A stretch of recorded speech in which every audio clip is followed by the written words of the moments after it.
उस time actually जब मैंने ज्वाइन किया उस टाइम बहुत ही गिने चुने विभागों में सुपर स्पेशलिटी थी। जैसे कार्डियक सर्जरी 2 साल पहले शुरू हो गई थी। यूरोलॉजी में भी कुछ सेवाएं उस टाइम उपलब्ध थी। आज फिल्मों में भी आजकल कितने सारी फिल्में बनी, उनमें दिल पे बहुत गाने बने। दिल दा मामला है, दिल। अच्छा, ये दिल में प्यार होता है, कहाँ होता है, मतलब साइंटिफिकली? 50% गवर्नमेंट मेडिकल कॉलेज हैं, अभी 50% प्राइवेट हो गए हैं। तो अब तो बहुत ही चीज़ें बदल गई हैं। और बच्चा जब पैदा हुआ तो पैदा होते हुए उसको ना हेरिडिटरी जो हार्ट है वो डिफेक्ट मिला। 12,000 से ज़्यादा तकरीबन मैंने हार्ट के ऑपरेशन करे हैं और 1 लाख से ज़्यादा की इकोकार्डियोग्राफी जांच की है। ऐसे ऐसे यंग लोग हार्ट अरेस्ट की वजह से, हार्ट अटैक की वजह से अपनी ज़िंदगियां खो रही हैं। और उनमें से कुछ तो ऐसे भी हैं जो बहुत एक्सरसाइज करते हैं, अपना ध्यान रखते हैं, डाइट का ध्यान रखते हैं, सात्विक जीवन जीते हैं, पर पता नहीं क्या होता है उनको एकदम से हार्ट रुका और गए। कि दिल का जो साइज़ है वो नॉर्मल साइज़ ही बेस्ट होता है। अच्छा। जब कहते हैं बड़ा दिल है, बड़ा दिल तब होता है जब कोई तकलीफ होती है। बहुत सारे लोगों को ये मिथ है कि भाई वो जो हमने वैक्सीन ली था ना, उसके कारण भी हो सकता है कि हार्ट अटैक ज़्यादा बढ़ गया उन लोगों में। हार्ट अटैक क्यों होता है? हार्ट अटैक तब होता है जब दिल के किसी हिस्से को रक्त आपूर्ति में बाधा आ जाती है। और वो कैसे होता है? हार्ट को 2 मेन आर्टरीज सप्लाई करती हैं, right coronary artery and left coronary artery. मैंने इतने यंग लोग देखे, 18 साल की उम्र, 26 साल की उम्र। तो अब जो ये दौर है इसमें जवान उम्र में हार्ट अटैक बहुत देखने में आ रहा है। कुछ अवस्थाओं में दर्द नहीं होता, बिना दर्द हुए भी अटैक हो सकता है।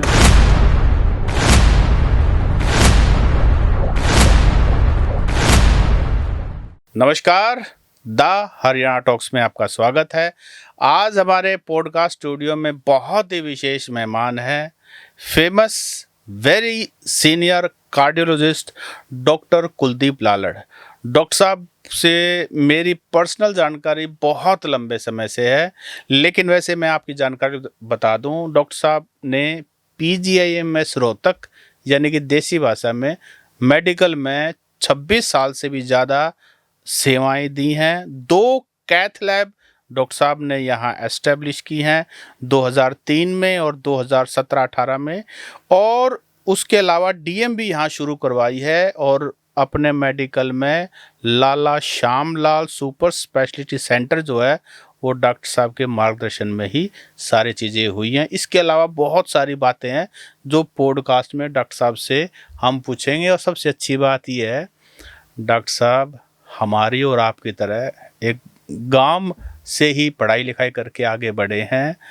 आम पेशेंट का दर्द, आम पेशेंट का हाव भाव, उनकी भाषा बखूबी समझते हैं। और जिन्होंने 26.5 साल रोहतक मेडिकल में नौकरी करी हो तो वो कितना नंबर ऑफ पेशेंट्स यहाँ होता है आप समझ सकते हो। तो डॉक्टर साहब ना सिर्फ पढ़े लिखे हैं बल्कि कड़े हुए भी हैं सारी चीज़ों में। डॉक्टर साहब आपका बहुत बहुत स्वागत है। धन्यवाद, आपका बहुत बहुत धन्यवाद। जी डॉक्टर साहब, जैसे मैंने कहा कि डॉक्टर साहब ना सिर्फ पढ़े लिखे कड़े हुए, क्योंकि 26.5 साल बहुत होते हैं। और हमारे यहाँ तो ज़्यादातर जो पेशेंट आते हैं डॉक्टर साहब वो सारे अपने गांव आके पेशेंट आते हैं आपके पास। आपके 26 साल के अनुभव पे क्या कहना चाहेंगे? आपने जो पढ़ाई के साथ एक करने वाली बात कही है, बहुत ही महत्वपूर्ण बात है। क्योंकि जब ये विभाग, हृदय रोग विभाग हमने शुरू किया तो मैं अकेला ही डॉक्टर था इसको शुरू करने वाला। मेरे पास बहुत सपोर्ट शुरू में उस टाइम नहीं था। ये 1999 की बात है। तो क्योंकि जो भी मरीज़ आपके पास इलाज के लिए आता है उसकी आपसे बहुत कुछ अपेक्षाएं होती हैं, और वो ये चाहता है कि उसको यहाँ पे पूर्ण रूप से पूरा ही इलाज मिले जो दिल्ली और इंडिया इंस्टीट्यूट में या कहीं भी बड़े अस्पताल में मिले। तो इसलिए उन सब की अपेक्षाओं पे खरा उतरना एक बड़ा चैलेंज रहता है। नहीं तो वो निराश भी हो सकते हैं अगर आप उनकी अपेक्षाओं पे खरा नहीं उतरें। अरे डॉक्टर साहब ये बताओ, 1999 में आप यहाँ डॉक्टर बने। आप कुरुक्षेत्र ज़िले से, आपका गांव लाडवा असेंबली कॉन्स्टिट्यूएंसी में है, और 26 साल में रोत की हुए कि नहीं हुए? असल में अगर आप रोहतक से मेरा वास्ता पूछ रहे हैं तो मैं कहूँगा मैं 1979 में रोहतक में आ गया था। अच्छा। और मेरा यहाँ पे एमबीबीएस में दाखला 1981 के बैच में हुआ था जी। इस तरह से मैं 1981 से ही रोहतक में जुड़ा हुआ हूँ। बीच में फिर मैं अपनी एमडी मेडिसिन करने Baroda medical college, government medical college में चला गया बड़ौदा गुजरात में। उसके बाद मैं अपनी डीएम कार्डियोलॉजी करने चला गया armed forces medical college Pune, FMC.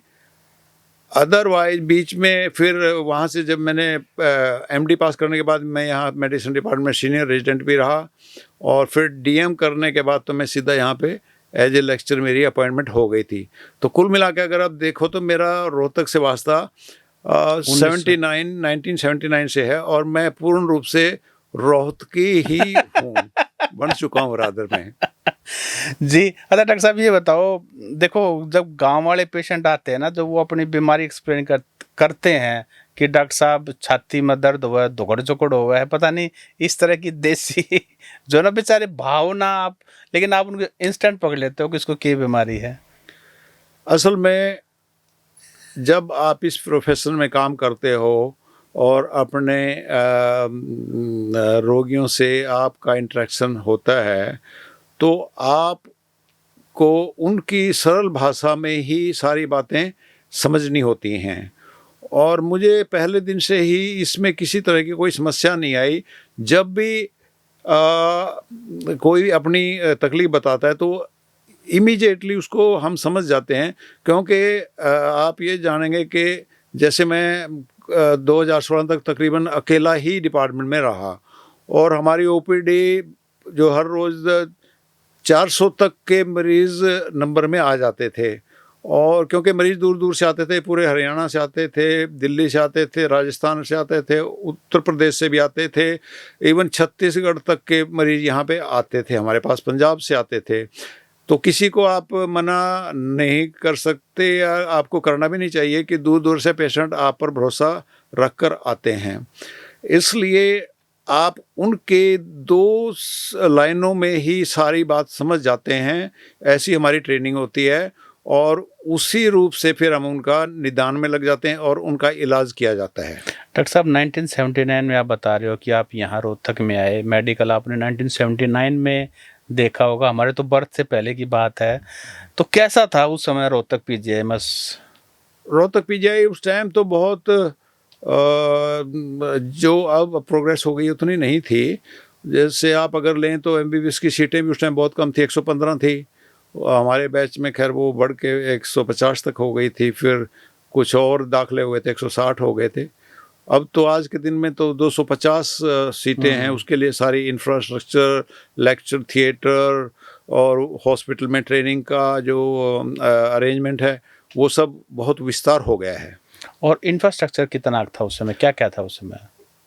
उस टाइम इंफ्रास्ट्रक्चर कम था, क्योंकि जैसे ये नई नई बिल्डिंग आप मेंशन कर रहे थे, जैसे लाला श्यामलाल सुपर स्पेशलिटी बिल्डिंग ही बहुत बाद में बनी है। ये हम लोगों ने 2001 में इस बिल्डिंग में शिफ्ट किया था। 2-3 साल हमने पुरानी बिल्डिंग में ही काम किया।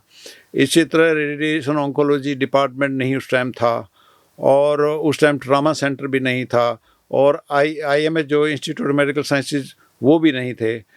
तो उस टाइम इंफ्रास्ट्रक्चर बहुत कम थी। जिसको पुरानी इमरजेंसी कहते हैं वो तो हो गए। पुरानी इमरजेंसी उस टाइम थी, परंतु ये ट्रामा सेंटर बहुत बाद में बना है। साइकेट्री वार्ड था उस time. IMH institute of medical science health hospital नहीं था। और जैसे हार्ट वाली आप बता रहे हो, उसके अलावा और कौन कौन सी स्पेशलिस्ट के डॉक्टर ज़्यादा मतलब पेशेंट्स आते थे? उस टाइम एक्चुअली जब मैंने ज्वाइन किया उस टाइम बहुत ही गिने चुने विभागों में सुपर स्पेशलिटी थी। जैसे कार्डियक सर्जरी 2 साल पहले शुरू हो गई थी। यूरोलॉजी में भी कुछ सेवाएं उस टाइम उपलब्ध थी। उसके अलावा पीडियाट्रिक सर्जरी में थी, सुपर स्पेशलिटी में, बर्न्स प्लास्टिक में थी। बाकी सब विभागों में हम लोगों के यहाँ ज्वाइन करने के बाद ही बहुत तरक्की हुई है, एक्सपेंशन हुआ है। तो डॉक्टर साहब 99 में आपने ज्वाइन किया, एज ए लेक्चरर आपने ज्वाइन किया जी। उस समय किस तरह का स्टफ मतलब आता था बच्चों का, जो पढ़ने में भी पढ़ने आते थे, क्योंकि अब तो जेनजी का ज़माना आ गया है, तो क्या स्टफ था उस समय बच्चों आपने में? बहुत ही अच्छा सवाल पूछा है। ये सवाल इसलिए भी अच्छा है कि उस समय असल में मेडिकल एजुकेशन इतनी इजीली अवेलेबल कंट्री के अंदर नहीं थी, क्योंकि उस टाइम मेनली सिर्फ government medical colleges, medical institutions ही होती थी। प्राइवेट तो सिर्फ साउथ में ही थे। इसलिए उस टाइम एक तो मेडिकल में एमबीबीएस में या एमडीएमएस में या डीएमएमसीएच में दाखिला लेना ही बहुत ही ज़्यादा डिफ़िकल्ट था। तो फिर आगे चलते धीरे धीरे टाइम, अब तो आपको पता है भी 50% गवर्नमेंट मेडिकल कॉलेज हैं, अभी 50% प्राइवेट हो गए हैं। तो अब तो बहुत ही चीज़ें बदल गई हैं। तो डॉक्टर साहब आपकी फ़ीस कितनी थी उस समय जब आपने लिया उस एडमिशन? टाइम हमारी फीस तो बहुत ही कम थी, मेरे ख्याल में 5 से 8 हज़ार मुश्किल से होगी। अच्छा, मुझे किसी ने बताया कि उस समय जो ज़्यादातर बच्चे एमबीबीएस करने आते थे ना, वो गरीब परिवारों से आते थे, किसान, मजदूर, क्योंकि टेस्ट जो है ना वो बहुत ही मुश्किल से, जैसा आपने मेंशन किया, और वो जो डॉक्टर उस समय बनते थे ना, वो वाकई में पेशेंट मतलब इतने कमर्शियल नहीं थे। आजकल एक डॉक्टरों पे कहा जाता है ना, कमर्शियल बहुत हो गए हैं। हालांकि अब बड़े हॉस्पिटल होंगे तो बड़े खर्चे भी होंगे, लोग ये समझते नहीं हैं। अगर आपको फैसिलिटीज़ चाहिए तो आपको उसका तो खर्चा किसी ना किसी को तो देना ही पड़ेगा, लेकिन फिर भी डॉक्टर वाकई में डॉक्टर होते थे। ये सही बात है। उस टाइम आपने मेरी ये यादों को बहुत पीछे तक पहुंचा दिया है। अगर मैं उस टाइम बात करूं, आपको भी अगर ध्यान होगा, हमारे जो टीचर्स होते थे उसमें सिर्फ 8 शायद प्रोफेसर्स के लिए कार पार्क करने के लिए जगह थी। और अच्छा। वो भी तकरीबन खाली रहती थी। हाँ। तो कहने का मतलब ये है कि टीचर्स बहुत सिंपल होते थे। वो अपने प्रोफेशन के प्रति, अपनी स्टूडेंट्स के प्रति और इनकी ट्रेनिंग करने के प्रति बहुत ज़्यादा ही डेडिकेटेड और समर्पित होते थे। और उस टाइम ये तो जनरल सी बात है, सब लोग जानते हैं कि टीचर का जो सम्मान होता था स्टूडेंट की तरफ, वो कुछ अलग ही था। जी। अच्छा डॉक्टर साहब, जब आपने ज्वाइन किया, एमबीबीएस किया, उसके बाद कार्डियोलॉजी क्यों आपने चूज़ की? और भी कुछ कर सकते स्पेशलिटी? ये आपने बड़ा एक अच्छा क्वेश्चन मेरे से पूछा है।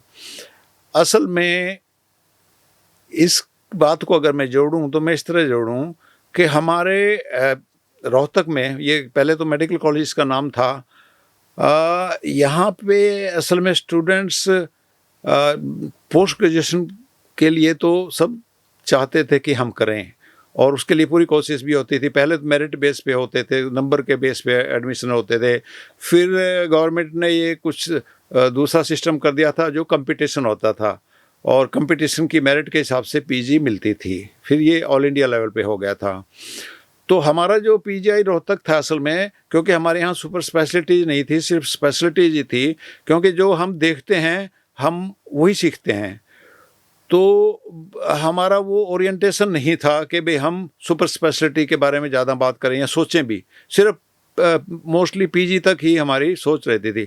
परंतु जब मैं चला गया अपनी पीजी करने ऑल इंडिया कोटा के through government medical college Baroda में, तो वहाँ मैंने देखा कि मेरे ही बैच के, एमडी बैच के स्टूडेंट्स में से 5 स्टूडेंट हमारे कार्डियोलॉजी के लिए तैयारी कर रहे थे, 2-3 न्यूरोलॉजी में चले गए, कुछ नेफ्रोलॉजी में चले गए, कुछ गैस्ट्रोएंटरोलॉजी में चले गए। यानी कोई भी स्टूडेंट ऐसा नहीं बच्चा जो सिर्फ एमडी करके वो अपना नौकरी में चला गया। नौकरी तो खैर वो करते नहीं, वो प्रैक्टिस करते हैं वो ज़्यादातर लोग गुजरात में। तो वहाँ से मुझे लगा कि हम भी इसी लाइन पे क्यों ना चलें, और वहाँ से मेरा फिर सोच बदल गई। और फिर मैंने सोचा कि मैं भी एक सुपर स्पेशलिटी में अपना कोर्स करूं, और मेरा 2 ही सब्जेक्ट में ज़्यादा इंटरेस्ट था, कार्डियोलॉजी और न्यूरोलॉजी। और समय के साथ फिर मेरा भाग्य की कारण मुझे कार्डियोलॉजी में दाखला मिल गया और मैंने फिर डीएम कार्डियोलॉजी की। और फिर मेरा ये सपना था कि इसी तरह की हम सुविधाएं अपने क्योंकि ये पीजीआई इसका नाम पड़ गया था 95 में कि भाई यहाँ क्यों ना क्रिएट करें। तो फिर मैंने वो पास करने के बाद यहाँ पे आके डिपार्टमेंट पहले नहीं था, वैसे तो 1988 में ये डिपार्टमेंट गवर्नमेंट ने सैंक्शन कर दिया था। तो मैंने फिर 1999 में यहाँ पे आके ये डिपार्टमेंट ज्वाइन किया और इसकी ऐसे शुरुआत हुई। डॉक्टर साहब, इन हाथों ने कितने लोगों की ज़िंदगी बचा रखी है? ये तो मैं नहीं कह सकता, परंतु जो भगवान चाहता है वही भगवान के होता है। माध्यम तो भगवान के किसी ना किसी को बनाता ही है। साढ़े तो 26 कुल साल मिला के अगर आप देखो तो 12,000 से ज़्यादा तकरीबन मैंने हार्ट के ऑपरेशन करे हैं और 1 लाख से ज़्यादा की इकोकार्डियोग्राफी जांच की है और कई लाख मरीज मैंने इस दौरान आउट पेशेंट देखे हैं और हज़ारों लोगों का एज ए इंडोर पेशेंट का भी ट्रीटमेंट किया है। 2003 में आपने पहली कैथ लैब एस्टैब्लिश की पीजीआई में रोहतक में। क्यों ज़रूरत थी और उसका क्या फ़ायदा हुआ? ये बहुत ही इंटरेस्टिंग बात है पूछी आपने। वो ज़रूरत इसलिए थी कि उस समय हरियाणा के अंदर कार्डियोलॉजी की कोई सुविधाएं नहीं थी। चाहे आप गुड़गांव को छोड़ दीजिए, बाकी शहरों में गवर्नमेंट हो या प्राइवेट हो, कोई कार्डियोलॉजी की सुविधाएं नहीं थी। कार्डियोलॉजी का डिपार्टमेंट नहीं थे, कार्डियोलॉजी का कोई डॉक्टर नहीं थे, क्योंकि उस टाइम ट्रेनिंग भी बहुत ही कुछ टॉप की इंस्टीट्यूशंस में उपलब्ध थी और इसलिए इतनी कमी थी डॉक्टरों की। जो भी पास करते थे वो बड़े बड़े हॉस्पिटल में चले जाते थे क्योंकि वहाँ पे उनके बहुत अच्छे वो सैलरीज होती थी। तो गवर्नमेंट में बहुत ही कम आना चाहते थे और उससे भी बड़ी बात ये थी कि जो थर्ड टियर जो शहर होते हैं, जैसे कि आप दिल्ली है, मुंबई है, कलकत्ता है, चेन्नई है, बेंगलोर है या चंडीगढ़ है, ज़्यादातर ये सुपर स्पेशलिटी के डॉक्टर वहाँ जाते थे और उन संस्थाओं में जाके ज्वाइन करते थे। तो मेरे अंदर, क्योंकि मैं यहाँ का स्टूडेंट था और मैं इस प्रदेश में पैदा हुआ, जन्म लिया, तो मेरे अंदर ये एक जज्बा था कि हमें भी क्यों ना अपने लोगों के लिए ये सुविधाएं यहाँ पे शुरू करनी चाहिए। जी। अच्छा डॉक्टर साहब, कैथ लैब आपने एक नहीं दो और उसके बाद डीएम भी आपने शुरुआत की और डीएम एस्टेब्लिश करना तो अपने आप में बहुत बड़ी बात है। हरियाणा में तो मुझे नहीं लगता है कि ये कई सुविधा और भी है। बिल्कुल ठीक कहा आपने, क्योंकि अकेले एक्चुअली कार्डियोलॉजी की, खासकर इन्वेजिव कार्डियोलॉजी की सुविधाएं चलाना भी एक बहुत चैलेंजिंग काम है, बड़ा स्ट्रेसफुल जॉब है। क्योंकि जब आप अकेले ही पेशेंट को कैथ लैब में हैंडल कर रहे होते हैं, क्योंकि कुछ भी दिक्कत आ सकती है करते हुए, तो आपको उसके लिए बिल्कुल तैयार होना होता है। और मैं कहूँगा कि जो हमारे साथ स्टाफ था बहुत ही ज़्यादा डेडिकेटेड था। हम दिन भर काम करते थे। शुरू में सुबह 9 बजे शुरू हो जाते, रात के 12 भी बज जाते थे, वो तब भी उफ तक नहीं करते थे। और बीच बीच में मुझे और भी डॉक्टर्स की मदद की ज़रूरत पड़ती थी, जिसको भी मैं मतलब फ़ोन करता था वो इमीडिएटली पहुंच जाता था। तो सभी ने, स्टाफ ने, डॉक्टर्स ने मेरा बहुत ही इसमें सहयोग किया है। उसी की वजह से मेरा हौसला बढ़ा रहा और मैं लोगों की सेवा करता रहा। अच्छा डॉक्टर साहब, अब बात करते हैं हार्ट की, यानी कि हमारे जो पेशेंट्स हैं, जो आम लोग हैं, उनसे जुड़ी हुई बहुत सारी बातें, क्योंकि लोगों के बहुत सवाल हैं। तो अब एक एक करके वो उस तरह बढ़ते हैं हम। तो डॉक्टर साहब, सबसे पहला सवाल ये है, आज फिल्मों में भी आजकल कितने सारी फिल्में बनी हुई हैं, दिल पे बहुत गाने बने, दिल दा मामला है, दिल। अच्छा, ये दिल में प्यार होता है, कहाँ होता है, मतलब साइंटिफिकली? दिल में प्यार तो असल में दिमाग से उपजता है और वो मैं कहूँगा कि वो बदनाम दिल दिल के है। अंदर से बहता है। दिल के तो अंदर। इसलिए कहा जाता है दिल दा मामला है। दिल दा मामला है जी। और दिल पे कितने सारे गाने बने हैं डॉक्टर साहब हैं। दिल पे गाने इसलिए बने हैं, जहाँ तक मैं समझ रहा हूँ कि क्योंकि आप सब जानते हैं, हम जानते हैं कि भी हमारे शरीर में ज़्यादातर अंग पेयर्ड है मतलब दो दो हैं, अच्छा। परंतु दिल अकेला ही है। अगर इसने कुछ ये गड़बड़ ना हो नुकर गई। कर दिया तो फिर तो हम कहीं के रहते नहीं हैं। इसके हिस्से 4 होते हैं लेकिन ना इसके चैम्बर 4 होते हैं, चैम्बर परंतु 4। दिल एक ही होता है।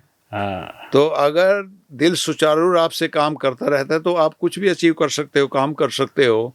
परंतु अगर इसमें किसी तरह की दिक्कत आ जाए तो फिर बहुत ही मुश्किल हो जाता है। अच्छा डॉक्टर इसलिए साहब, क्या सबका हार्ट का साइज एक ही होता है? कहते हैं बड़ा दिल वाला साइज, क्या शेप एक ही होती है सभी की या छोटी बड़ी हो सकती है? बहुत ही ये आपने ये एक इंटरेस्टिंग बात क्योंकि आपने पूछी। तो देख रखा है ना, हमने तो वो पिक्चर में देख रखा है। मैं ये कहना चाहता हूँ कि दिल का जो साइज है वो नॉर्मल साइज ही बेस्ट होता है। अच्छा। जब कहते हैं बड़ा दिल है, बड़ा दिल तब होता है जब कोई तकलीफ होती है। अच्छा। इसलिए उसको मतलब आम भाषा में मेरे ख्याल में मैं जो समझता हूँ, बड़े दिल वाले को दयालुता से जोड़ा जाता है। हाँ। परंतु एक नॉर्मल साइज का दिल ही बेस्ट होता है, क्योंकि दिल बड़ा तब होता है जब उसमें कुछ तकलीफ आ जाती है। अच्छा डॉक्टर साहब, आजकल तो दिल में छल्ला भी डलने लगा है, जिसको अंग्रेजी में वो स्टंट का नाम दिया हुआ है। हाँ जी, आजकल तो बल्कि स्टंट लेके घूमते हैं लोग। बिल्कुल बिल्कुल। असल में कुछ डिकेड पहले तक इतने इलाज दिल के लिए हमारे पास उपलब्ध नहीं थे। सबसे पहले जो आपने बात करी है 1977 में दिल की बैलोनिंग हुई थी, अच्छा। जो कि स्वीडन में स्विट्जरलैंड में हुई थी। और मेरे को सौभाग्य मिला वहाँ जाने का और वो जगह देखने की जहाँ पहला ऑपरेशन एंजियोप्लास्टी हुई थी। उस टाइम छल्ले नहीं थे। ये जो आप स्टेंट की बात कर रहे हैं, ये स्टेंट बाद में आई, क्योंकि जब सिर्फ हम बैलूनिंग करके डायलेट करते थे, आर्टरी को खोलते थे, तो 50% लोगों में दोबारा से वो ब्लॉकेज आ जाती थी।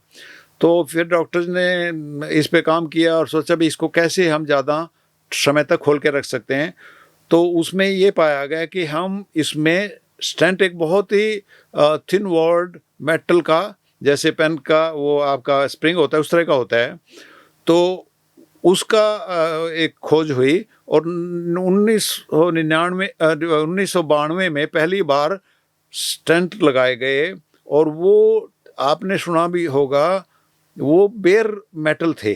बेयर मेटल मीन वो ड्रग कोटेड नहीं होते थे, और उनमें भी जो रीस्टेनोसिस मीन फिर से ब्लॉकेज के चांस थे 15% तक होते थे। उसके बाद इस पे और काम हुआ आगे, और धीरे धीरे ये इन्होंने ड्रग कोटेड स्टेंट किए, मतलब जो जिनके ऊपर ड्रग्स होती थी स्पेशल तरह की। 2004 में ये ड्रग कोटेड स्टेंट आए, ड्रग इनको बोलते हैं ड्रग एल्यूटिंग स्टेंट। और उसके बाद जो रीस्टेनोसिस रेट बहुत कम हो गई, वो 5 से 7% पे ही आ गई। तो कहाँ तो 50% तक ब्लॉकेज फिर से आ जाती थी, कहाँ इतनी 5% पे आ गई। तो इसमें बहुत ही ज़्यादा तरक्की हुई है। कुछ दवाइयाँ ऐसी उनकी खोज हो गई जो इनको नाड़ियों को, दिल की नाड़ियों को यानी कोरोनरी आर्टरीज को खुला रखने में मदद करती हैं। अच्छा डॉक्टर साहब, क्या स्टंट लगाने के लिए चीर फाड़ करनी पड़ती है, क्या होता है ये? असल में ये सवाल सबके मन में रहता है, जो भी हॉस्पिटल में दिल की बीमारी के लिए आता है। ये इसमें कोई चीर फाड़ नहीं होती। हम क्या करते हैं कि बड़ी दिल की मतलब शरीर की किसी भी बड़ी धमनी, जैसे शुरू में जो स्टैंडर्ड जो प्रोसीजर थी वो थी फीमोरल आर्टरी जो जांघ में होती है, उसके में हम पंक्चर करके अपना कैथेटर ले जाते थे दिल पे, और फिर अपनी वायर्स जो गाइड वायर बोलते हैं जिसको, और उसके ऊपर से बैलून ले जाते थे, उसके ऊपर से ही स्टेंट लगाते थे, और उसको हम वहाँ पे फिर एक यानी डायलेट कर देते थे। एक स्पेशल पंप होता है जिससे हम उसको डायलेट करते हैं और उसको इम्प्लांट कर देते हैं। तो फीमोरल आर्टरी के जरिए ये होता था। परंतु ये 2006-7 के बाद एक दूसरी लोगों ने सोचा इसमें कई साइड इफेक्ट आते थे एक्चुअली, जो हम जांघ से करते थे, क्योंकि ये बड़ी नाड़ी है तो इसमें कभी, और इसमें बड़ी टाइट पट्टी हमें लगानी पड़ती थी और 6-8 घंटे इंसान को ऐसे सीधी टांग करके लेटना पड़ता था, या इस पे कुछ वजन हम रखते थे ताकि ब्लीडिंग ना हो। परंतु उसके बावजूद भी कई बार ब्लीडिंग बहुत ज़्यादा हो जाती थी, और मैंने खुद देखा है अपनी ट्रेनिंग में कि भाई इतना खून बह जाता था कई बार के वो पेशेंट को हमें खून चढ़ाना पड़ जाता था। तो लोगों ने सोचा, या डॉक्टर्स ने सोचा कि भाई इससे कैसे बचा जाए, तो उन्होंने फिर एक नई स्ट्रेटजी अपनाई, जो हाथ की नाड़ी होती है, जो रेडियल आर्टरी उसको बोलते हैं हम, उन्होंने उसके जरिए ये एंजियोग्राफी और एंजियोप्लास्टी और स्टेंटिंग करना शुरू किया, क्योंकि ये आपकी नज़र के सामने है। तो इसमें हम देखते रहते हैं और पट्टी भी छोटी लगानी पड़ती है, और ये क्योंकि ये आर्टरी आपकी बिल्कुल बोन के ऊपर है तो इसको दबाव डालना आसान है, और इसमें कोई ब्लीडिंग नहीं होती, या कुछ अगर थोड़ी ये ढीली हो गई या कोई बात हो गई या ढीली बंद गई तो मरीज को दिख जाएगा या अटेंडेंट को दिख जाएगा इमीडिएटली। तो इसको उसी टाइम हम रिक्वायर्ड फिर प्रिकॉशन इसके लिए ले लेते हैं। परंतु जो फीमोरल थी उसमें बड़ी दिक्कत होती थी। अच्छा, रेडियल से जो हम करते हैं इसमें बहुत ही पेशेंट के लिए तो सुविधा है ही है। दूसरी एक इम्पॉर्टेंट बात ये थी कि जो नीचे टांग से करते थे, क्योंकि वहाँ पे हम असल में जब भी डालते हैं ना, अपनी शीथ बोलते हैं उसको हम, शीथ डालने के लिए जब लोकल एनेस्थीसिया हमें देना पड़ता था, उससे क्या होता था कि मरीज़ का कई बार, बहुत बार हम देखते थे पेशाब रुक जाता था, फिर हमें कैथेटर डालना पड़ता था, तो एक वो समस्या खड़ी हो जाती। तो जब हमने ये रेडियल से शुरू किया, ये रेडियल में कोई समस्या नहीं थी, ना पेशाब रुकने की, ना ब्लीडिंग की, और पेशेंट चाहे तो 15 मिनट बाद जाके खुद ही टॉयलेट जा सकता था। और मैंने खुद जब ये शुरू किया, मैंने 2005 या 6 में रेडियल आर्टरी अपने हाथ से शुरू किया था एंजियोग्राफी एंजियोप्लास्टी। 2-2 घंटे बाद हम स्टेंट लगाने के बाद पेशेंट को घर भेज देते थे, और उनको जो भी दवाइयाँ देनी होती वो देते थे। तो ये इतना खासकर मैं कहूँगा मरीज के लिए तो सुविधाजनक था ही था। इसने हमारी यानी कार्डियोलॉजिस्ट डॉक्टर की ज़िंदगी को बहुत आसान कर दिया। और ये दिल के नज़दीक भी तो होती है, यहाँ तो यहाँ से लेके आना और एक यहाँ से लेके आना। नज़दीक तो खैर वो होती है, क्योंकि वो जो कैथेटर होते हैं वो लंबे होते हैं, तो नज़दीक तो वो नीचे से भी पहुँच जाता है, आगे से भी चल जाता है। पर ये मतलब एक मैं कहता हूँ वरदान शुरू हुआ। अच्छा डॉक्टर साहब, ये और बताओ कि आजकल ना ऐसे यंग लोग हार्ट अरेस्ट की वजह से, हार्ट अटैक की वजह से अपनी ज़िंदगियां खो रही हैं, और उनमें से कुछ तो ऐसे भी हैं जो बहुत एक्सरसाइज करते हैं, अपना ध्यान रखते हैं, डाइट का ध्यान रखते हैं, सात्विक जीवन जीते हैं, पर पता नहीं क्या होता है उनको एकदम से हार्ट रुका और गए। ये आपने बहुत ही ज्वलंत सवाल पूछा है। मेरे को एक मरीज़ के बारे में बात आ गई मेरे दिमाग में आपके इस सवाल से। मैं किसी कारण से या तो छुट्टी पे था, या शायद तबीयत ठीक नहीं थी, तो मेरे को एक बड़े सीनियर डॉक्टर ने पीजीआई में से फ़ोन किया कि ऐसे ऐसे मेरे पड़ोस में एक 26-27 साल के बच्चे को कुछ तकलीफ़ हो रही है छाती में, और उसका बाप नहीं है, अकेली माँ है, और उसको अगर आप देख सको तो बहुत अच्छा रहेगा। तो मैं वो मना नहीं कर सका, जो भी मेरे को तकलीफ़ थी मैं इमीडिएटली अपने डिपार्टमेंट में आ गया। उस बच्चे की मदर लेके, ये 6-7 साल पहले की बात है, मेरे ऑफिस में आ गई, लाला शाह वाला बिल्डिंग में। वो आई थी, मैं बैठा था कुर्सी पे, वो बच्चा, उसको ने लड़का को बिठाया और वो सामने उसकी माँ बैठी हुई थी। मैं पूछ ही रहा था कि क्या हुआ, वो बता रहा था कि ऐसे दर्द हुआ, गर्दन की तरफ गया, और वो मतलब 2 मिनट भी नहीं हुए थे उसको मेरे दफ्तर में पहुंचे हुए, सडनली वो बच्चे का सर एकदम मेरी उस पे मेज़ पे गिरा, मेज़ पे लगा जोर से, और वो नीचे ज़मीन पे गिर गया। मैं समझ गया उसी टाइम कि इसको हार्ट अटैक हो गया और इसका कार्डियक अरेस्ट हो गया। फॉर्चुनेटली क्योंकि हॉस्पिटल में थे, उसको हमने फर्स्ट पे लिटाया, और वो जो हम एक कार्डियक रिससिटेशन करते हैं वो मैंने उसको किया, सीपीआर वो किया, और उसको इमीडिएटली हमने अपनी आईसीयू में रस करा और मॉनिटर पे डाला, और उसके लिए जो दवाइयाँ देनी चाहिए वो दी, और हमने उसको फिर, क्योंकि बीपी भी बहुत 60 पे चला गया था जब वो रिवाइव हुआ, तो हमने फिर उसको इंट्रा एरोटिक बैलून दिया, जिससे दिल को सपोर्ट मिल जाता है। इंट्रा एरोटिक बैलून डालते हैं और उसकी फिर एंजियोग्राफी भी की, तो वो बच्चा बच गया। तो मैं ये इसलिए कह रहा हूँ कि इतने यंग बच्चे इस तकलीफ से आ रहे हैं, तो ये बड़ी ही चिंता की बात है। और इसके लिए मैं कहूँगा कि जो हम कुछ जो दिल को तकलीफ बढ़ाने वाले कुछ हमारे कारण रहते हैं, जिनको हम रिस्क फैक्टर कहते हैं, वो रिस्क फैक्टर आजकल काफ़ी ज़्यादा कॉमन हो गए हैं। उसमें बहुत सी बातें हैं, तो वो हम क्योंकि प्रिकॉशन नहीं रखते और हमारा लाइफस्टाइल ऐसा हो गया, तो इसलिए ये रोग बहुत तेज़ी से बढ़ रहा है। डॉक्टर साहब, हेरिडिटरी भी होता है। मान लीजिए कोई बच्चा पैदा हुआ, और बच्चा जब पैदा हुआ तो पैदा होते हुए उसको ना हेरिडिटरी जो हार्ट है वो डिफेक्ट मिला, ऐसा होता है? हेरिडिटरी बहुत होती है, और दिल की हेरिडिटरी बहुत तकलीफ, हेरिडिटरी कहो उसको, या कंजेनिटल बोलते हैं हम अपनी भाषा में। कंजेनिटल हार्ट डिजीज बहुत होती हैं, जिसमें कुछ छेद हो जाते हैं दिल में। किसी में एक हो सकता है, किसी में 2 हो सकता है, किसी के में 3 हो सकते हैं। किसी की जो नाड़ी जो दिल का अच्छा खून देती है शरीर को, वो दूसरे चैम्बर से आ जाती है, और जो फेफड़े को देती है वो दूसरे चैम्बर से आ जाती है। वो ग्रेट वेसल की एनोमली हम उसको बोलते हैं। और कईयों में वाल्व बहुत नैरो हो जाते हैं कि वो ब्लड सर्कुलेशन नहीं बना सकता। तो बचपन से भी बनावटी तौर पर दिल में काफ़ी तरह के रुकावट हो सकती है। जी। अच्छा डॉक्टर साहब, एक और सवाल मैं आपसे पूछना चाहूँगा।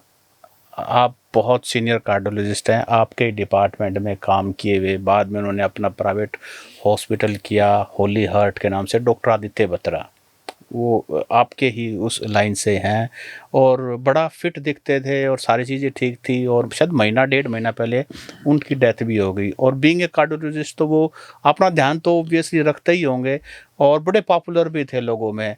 अब कार्डियोलॉजिस्ट की डेथ होना हार्ट अटैक से, हालांकि जिस समय हुआ उस समय वो बाथरूम में अकेले थे, उनको सीपीआर नहीं मिल पाई, काफ़ी देर बाद पता लगी। उसके तो रीजंस हैं ऑब्वियसली, तो इस तरह की आप डेथ को कैसे देखते हैं? असल में जब भी हार्ट अटैक होता है, हार्ट अटैक क्यों होता है? हार्ट अटैक तब होता है जब दिल के किसी हिस्से को रक्त आपूर्ति में बाधा आ जाती है। और वो कैसे होता है? हार्ट को 2 मेन आर्टरीज सप्लाई करती हैं, right coronary artery and left coronary artery. और इनके शुरुआती या मिडिल पार्ट को जो कहते हैं हम, वहाँ पे जब भी रिकॉर्ड होती है तो बड़ा अटैक पड़ता है, हार्ट अटैक जिसको कहते हैं आम भाषा में। होता क्या है कि जो ये रक्त आपूर्ति करती हैं दिल को, ये रक्त वाहिनियाँ, इनका जो दीवार होती है जिसको हम कहते हैं एंडोथीलियम, इनके सब एंडोथीलियल रीजन में क्या होता है कि फैट्स जमना होना शुरू हो जाते हैं। ये सबको होते हैं धीरे धीरे, अच्छा, उम्र के हिसाब से होते हैं। जो लोग अपना ध्यान रख लेते हैं तो ये, उसके ऊपर जो लेयर होती है, जो फैट कोर होती है कोरोनरी आर्टरी में, वो हम कहते हैं स्टेबल प्लैक। और जब भी कोई ब्लॉकेज अगर 70% से ज़्यादा ब्लॉक कर देता है आर्टरी को, तभी हमें काम करने पे या कोई चिंता करने पे, भागदौड़ करने पे दर्द होता है, और आराम करने पे वो ठीक हो जाता है। परंतु जब ज़्यादातर जो अटैक होते हैं वो 50% ही ब्लॉक होती हैं आर्टरीज दिल की। परंतु होता है क्या, किसी कारणवश, चाहे वो स्ट्रेस है या कोई और कारण है, वो जो प्लैक का कैप बोलते हैं उसको हम, वो कैप रप्चर हो जाती है। और वहाँ पे क्या होता है कि फिर प्लेटलेट, फाइब्रिन और ब्लड के दूसरे कंपोनेंट उस पे जमा होने शुरू हो जाते हैं, और एक तरह से वो क्लॉट वहाँ बन जाता है। आपने क्लॉट देखा होगा, कई बार ब्लीडिंग कहीं भी इससे होती है, और वो क्लॉट बढ़ के धीरे धीरे पूरी आर्टरी को ब्लॉक कर देता है, और एक बड़ा अटैक पड़ जाता है। तो इसलिए ज़्यादातर अटैक होते हैं जब ब्लॉकेज बहुत सीवियर नहीं होती, बल्कि 50% ही मुश्किल से ब्लॉकेज होती है। तो शायद हो सकता है ऐसा कुछ कारण रहा होगा। तो डॉक्टर आदित्य बत्रा की डेथ ने आपको भी, क्योंकि मेडिकल फ्रेटर्निटी को भी एकदम शॉक कर दिया कि ये क्या हुआ? असल में ये बहुत ही सबके लिए दुखदाई होता है जब भी कोई भी यंग जीवन इस तरह जाता है जिसको हम बचा सकते हों। जी ये जी। बहुत ही दुखदाई होता है। तो इसलिए इसका एक ही तरीका बचता है कि भाई हम अपना ध्यान रखें, और जो हमारे जो रिस्क फैक्टर्स की बात कर रहे थे, भाई क्या क्या रिस्क फैक्टर हैं इसके लिए, उनको ध्यान रखें। रिस्क फैक्टर अगर मैं आपको जी गिनवाऊं जी तो प्लीज। वो रिस्क फैक्टर में सबसे जो कॉमन है उनके मैं बात करूंगा। धूम्रपान एक बहुत बड़ा रिस्क स्मोकिंग। फैक्टर है। अच्छा। वो किसी भी रूप में हो, चाहे वो बीड़ी बीड़ी हो, हो, सिगरेट सिगरेट हो, हो। हुक्का हो, किसी अच्छा, भी तरह हो। हुक्का भी हुक्का भी, अपने यहाँ तो हाँ, कल्चर में आ गया हुक्का। वो जो हुक्का, कई बार गलतफहमी ये होती है कि पानी में से घूम के हाँ आता है हाँ इसलिए हाँ। शायद ये साफ होता है, परंतु ऐसा कुछ भी नहीं होता है।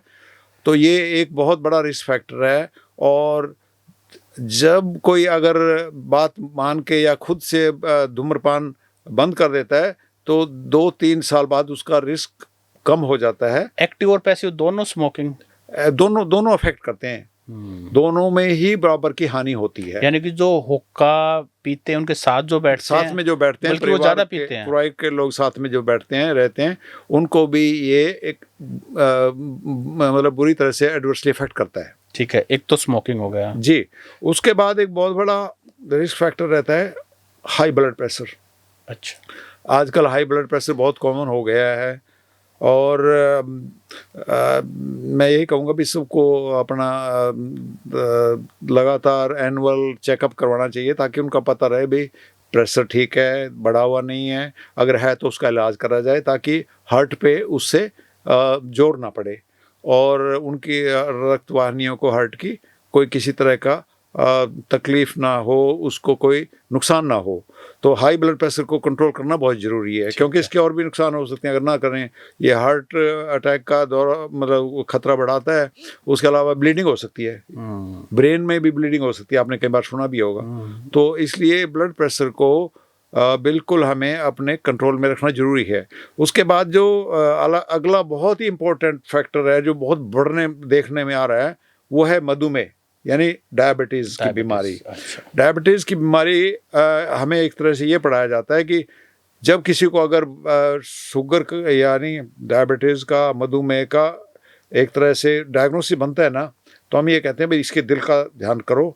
और हम ये कहते हैं कि diabetes is equivalent of coronary artery disease, यानी जब तक हम उसको टेस्ट करके ये ना कह दें कि इसका दिल दुरुस्त है, तब तक हमें ये अंदेशा रहता है कि कहीं इसने अब दिल पे असर डालना शुरू कर दिया हो। तो तीसरा ये रिस्क फैक्टर है। उसके बाद आजकल आप देख रहे हो, क्योंकि ये सोशल मीडिया का ज़माना आ गया है, और बच्चों का भी, बड़ों का भी इंडोर बहुत ज़्यादा रहना मतलब हो गया। पहले तो ग्राउंड में जाते थे और खेलते थे, और फैमिली स्ट्रक्चर्स भी ऐसी हो गई हैं कि वो हमारी जो एनर्जी होती है शरीर की, वो पूरी तरह से उन कामों में नहीं लगती जो हमारी सेहत बनाने में लगे। और हम क्या होता है फिर, बच्चा और बड़े भी धीरे धीरे मोटे हो जाते हैं। तो मोटापा एक बहुत ही हार्ट के लिए रिस्क फैक्टर है, इसलिए हमें वज़न का ध्यान रखना चाहिए। उस जैसे हम BMI बताते हैं कि भाई 25 से ऊपर जब BMI हो जाती है, वो एक उसको हम ओबेसिटी कहने शुरू कर देते हैं। तो मोटापे का ध्यान करना बहुत ज़रूरी है। वज़न बढ़ेगा तो उसके लिए खतरा हार्ट का रहेगा, शुगर भी होने के चांसेस हो सकते हैं। अच्छा, कुछ लोग डॉक्टर साहब ये कहते हैं कि जिनको खतरा हो ना, वो जेब में सॉर्बिट्रेट रखें और खतरा लगे तो उसको ले लें एक बार के लिए। जब तक आप मेडिकल ना पहुंच जाओ, ट्रीटमेंट के लिए ना पहुंच जाओ, तब तक कुछ तो आपको मदद मिलेगी। क्या ये सही फॉर्मूला? असल में सॉर्बिट्रेट उनको हम एडवाइस करते हैं जिनको हमें पता है कि इसको तकलीफ़ है। तो जब भी दर्द होती है तो सॉर्बिट्रेट जीभ के नीचे इसलिए बोलते हैं क्योंकि ये जो दवाई है सीधी हृदय की धमनियों में जाके उसको यानी वाइड कर देती है, चौड़ा कर देती है, ताकि उसको रक्त आपूर्ति पूरी होने लग जाए। परंतु जो एक नॉर्मल मतलब फिट आदमी है, उसके लिए तो ये मतलब एक तरह से मुश्किल ही होता है कि वो सॉर्बिट्रेट रखेगा, या तो वो कहीं उसके घर में कोई और दवाई ले रहे हो तो हो सकती है, अदरवाइज तो ऐसे बड़ा मुश्किल होता है कि कौन ये दवाई रखेगा।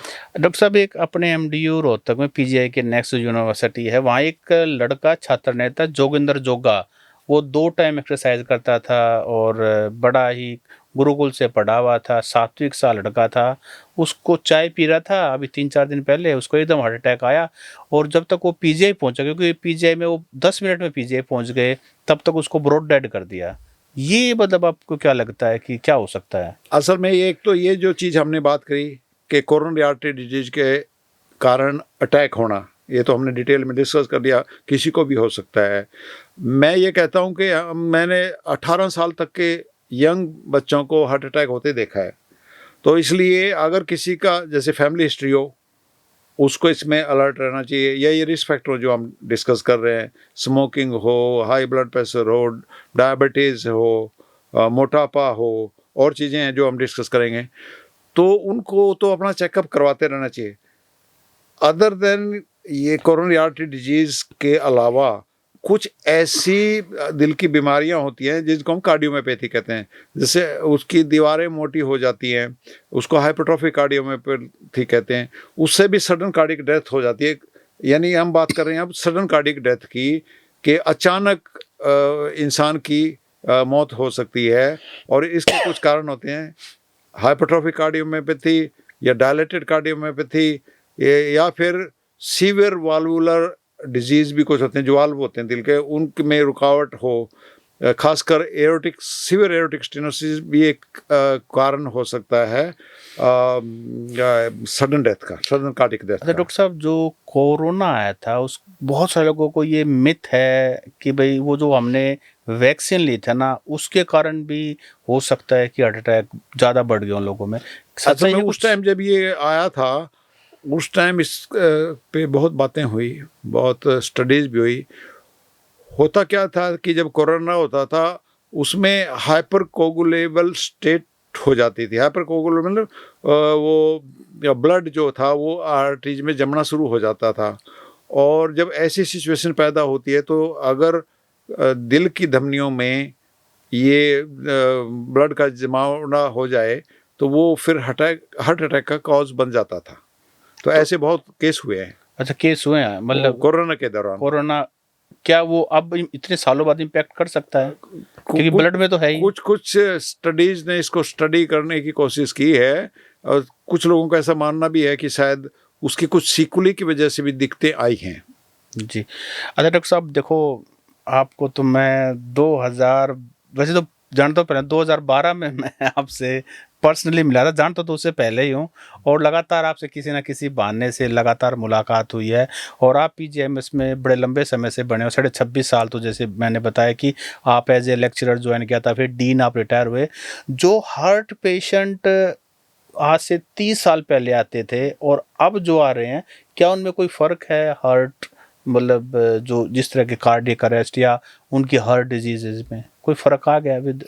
अब फर्क इतना है कि पहले आपको भी ये चीज़ पता है, हमें भी पता है कि हार्ट अटैक को बड़े लोगों की बीमारी माना जाता था, यानी खासकर 60 साल के बाद के लोगों को।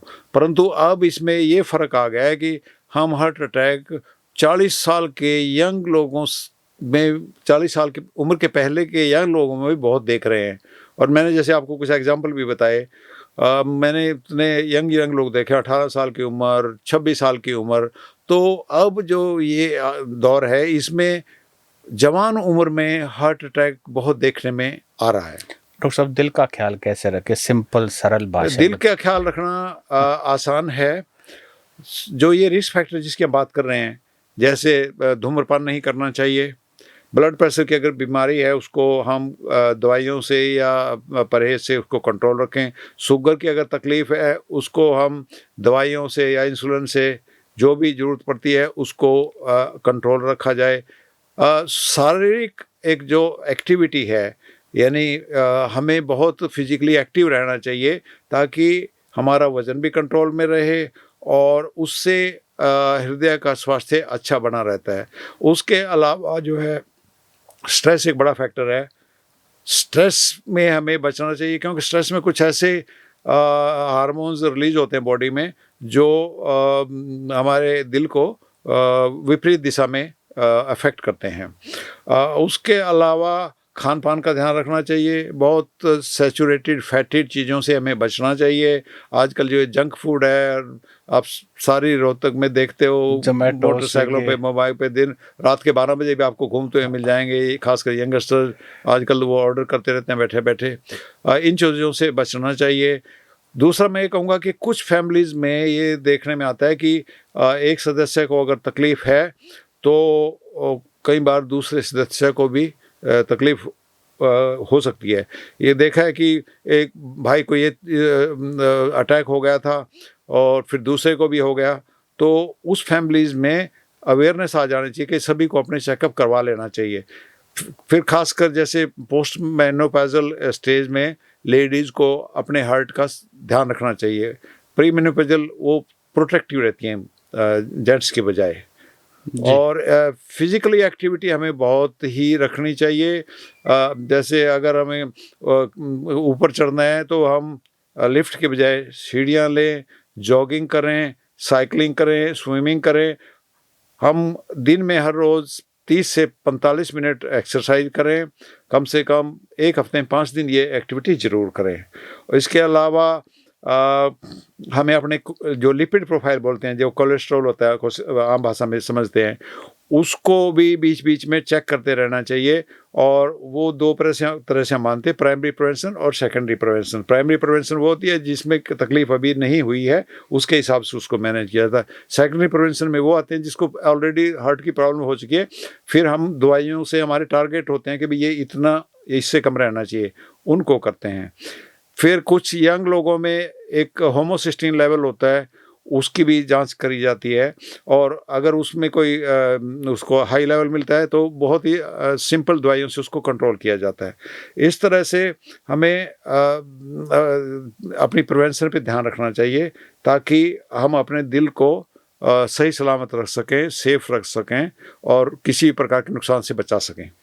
जी डॉक्टर साहब, बिल्कुल। देखो आपसे ना नेचुरल सवाल निकल रहे हैं, अपने आप ही कितना कुछ जानना है हमें आपसे, और हमसे ज़्यादा हमारे जो सब्सक्राइबर है ना, जो ऑडियंस है, आज वाकई में आपका पॉडकास्ट सुन के ना, देखो इससे एक तो अवेयरनेस मिल रही है, और हार्ट एक ऐसा बर्निंग इशू है।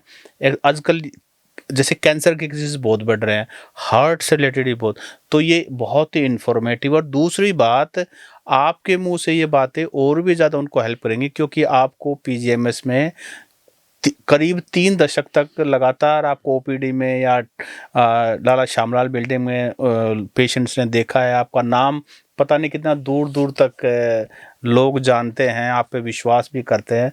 तो डॉक्टर साहब, मेरा तो पर्सनली, मैं बड़े लंबे समय से आपसे रिक्वेस्ट करा था, डॉक्टर साहब हमें समय दीजिए, पर चलो आज वो फाइनली समय आ गया है। और आज तो साथियों ये पहला पॉडकास्ट है डॉक्टर साहब के साथ, और ये पॉडकास्ट शुरू करने से पहले डॉक्टर साहब से हमने प्रॉमिस लिया है कि एक पॉडकास्ट से बात नहीं बनेगी। डॉक्टर साहब के कम से कम भी 8-10 पॉडकास्ट कम से कम हम अलग अलग इश्यूज़ पे, हार्ट से रिलेटेड इश्यूज़ पे हम आने वाले समय में करेंगे। और आपके जो भी सवाल है ना, वो आप कमेंट करके हमें बताएं जो डॉक्टर साहब से आप पूछना चाहते हैं। डॉक्टर साहब तक वो सारे सवाल हम अपने आप पहुंचा देंगे, और उसका जो भी उत्तर होगा वो उत्तर भी आप तक पहुंच जाएगा। और इसी तरह से पॉडकास्ट में इस तरह की बातें जो है ना, इन्फॉर्मेशन जो अवेयरनेस की, वो आप तक पहुंचती रहेंगी। डॉक्टर साहब, आपके पास भी बताने के लिए बहुत कुछ होगा। मैं एक दो बात और जी बोलना जी, चाहता प्लीज। हूँ। कुछ ऐसी चीज़ें होती है कि जब, ये तो सबको पता है कि दिल की तकलीफ जब होती है, दिल छाती में दर्द होता है, परंतु कुछ अवस्थाओं में दर्द नहीं होता, बिना दर्द हुए भी अटैक हो सकता है। तो मैं उनके बारे में कुछ बोलना चाहता जी हूँ। जी, प्लीज। खासकर जब डायबिटीज किसी को होती है, शुगर की बीमारी होती है, ऐसे व्यक्तियों में दर्द नहीं होगा फिर भी अटैक हो सकता है। और पता कैसे लगेगा? उसमें पता यही लगेगा कि सबसे पहले तो बेस्ट तो यही रहेगा कि अपने चेकअप करवाया जाए, ताकि वो, क्योंकि मैंने जैसे आपको बताया कि भाई diabetes is equivalent of coronary artery disease. तो चेकअप करवाया जाए ताकि पता लग जाए कि कहीं दिल पे तो असर नहीं हो रखा है। दूसरा, उनको पसीना आ सकता है, दस्त लग सकता है, उल्टी आ सकती है, परंतु दर्द नहीं होगा। सांस फूल सकता है। इसी तरह कुछ जब ज़्यादा बुजुर्ग होते हैं उनमें भी कई बार दर्द नहीं होता, सिर्फ यही चीज़ें हो सकती हैं, पसीना आ सकता है, दस्त लग सकता है, बेहोशी भी हो सकती है, पर दर्द नहीं होगा। तो ये कुछ ऐसे सबसेट होते हैं जिनमें बिना दर्द के भी अटैक हो सकता है। यानी कि डायबिटिक पेशेंट के तो डबल, उनको तो दर्द भी नहीं होगा। हाँ, और exactly. सीधा आदमी। बिल्कुल सही बात है, क्योंकि मैं कई बार देखता हूँ मरीज आते हैं शुगर के साथ, और उनके ईसीजी में वो अबनॉर्मलिटी निकलती है, फिर हम उनकी जांच करते हैं, जब एंजियोग्राफी हुई तो तीनों की तीनों नाड़ियों में ब्लॉकेज है और उनको दर्द नहीं हुआ कभी भी। तो इसीलिए कहते हैं कि ये diabetes is equivalent to coronary artery disease. जी, ऑन दिस नोट हम डॉक्टर साहब का बहुत सारा समय ले लिया। डॉक्टर साहब बहुत बिजी हैं, बहुत सारे पेशेंट्स को डॉक्टर साहब ने अटेंड करना, डॉक्टर साहब के फ़ोन भी बहुत सारे आते हैं, कंसल्टेशन भी डॉक्टर साहब को करना होता है। डॉक्टर साहब आपने समय दिया, और मेरा आज तक का ना बहुत ही बेस्ट पॉडकास्ट आज हुआ है। आपसे मेरा बड़ा मन था आपसे बात करने का, और हमारे सारे ऑडियंस को, सब्सक्राइबर्स को बहुत इसका फ़ायदा होगा। आपको बहुत बहुत धन्यवाद। बहुत बहुत धन्यवाद, और मुझे खुशी है आप सबसे बात करके। नमस्कार।